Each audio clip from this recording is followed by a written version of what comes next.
कमाल का प्रकट होना। तब शाह सिकंदर ने कवि साहिब का बड़ा सम्मान किया और आपको अपने साथ लेकर इलाहाबाद गया। एक दिन गंगा तट पर बादशाह, कवि साहिब और शेख बैठे थे। उस समय गंगा में एक बालक की लाश बही जाती थी।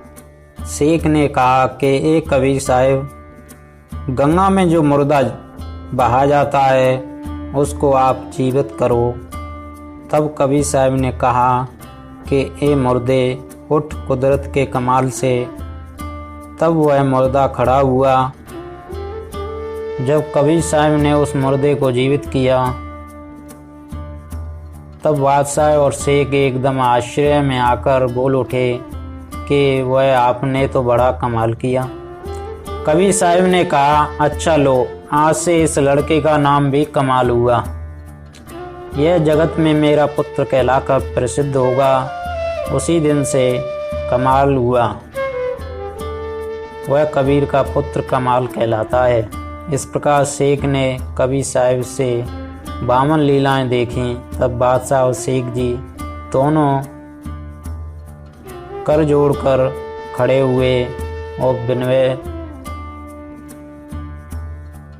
और निवेदन करने लगे कि हे कबीर साहिब, आप परमेश्वर हो और आप ही खुदा हो, आप ही हमारे गुरु तथा पीर हो।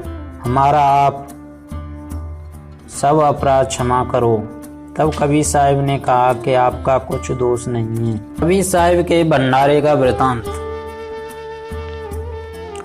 जब ब्राह्मणों ने देखा कि अब तो कबीर साहिब का मातम में और भी अधिक हुआ और हम लोगों की कोई युक्ति नहीं चली, तब आपस में सलाह करके यह निश्चय किया कि अब ऐसी युक्ति करनी चाहिए जिसमें कबीर साहिब की प्रतिष्ठा भंग हो जावे। तब उन लोगों ने बहुत ब्राह्मणों को नियत किया कि तुम लोग देश देशांतरों में जाकर समाचार दो कि अमुक दिवस कवि साहिब के घर भंडारा है। सब संत महंत कृपा करके आवें। तब उन ब्राह्मणों ने दाढ़ी मूछ मुड़वा कर वैष्णव वेश बनाया और 2-2 चेले कर बाहर हुए। ये ब्राह्मण सब स्थानों में दौड़ गए और समस्त संत महंत को समाचार पहुंचाया कि अमुक दिवस कवि साहिब के यहाँ भंडारा है। यह बात सुनकर संत महंत उस दिवस कवि साहिब की कुटी पर आए। बड़ी भीड़ हुई। कवि साहिब ने जब ब्राह्मणों की धूर्तता जान ली तब अपना एक तारा लेकर वन का मार्ग लिया। भोजन का समय निकट होता जाता है। अनगिनती साधुओं की भीड़ कवि साहिब की पर्णकुटी को घेरे खड़ी है, किंतु कवि साहिब का पता नहीं है।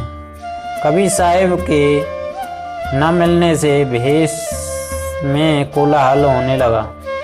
जिनके मन में जो आया वही बकने लगा। यह हाल देखकर विद्वेषियों की बन आई।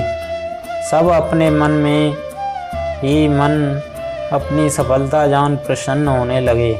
इतने में रसद बांटने के समय 9 लाख बोरे खाने के वस्तुओं के भरकर केशव नाम बनिजारा आया और भंडारा आरंभ हो गया।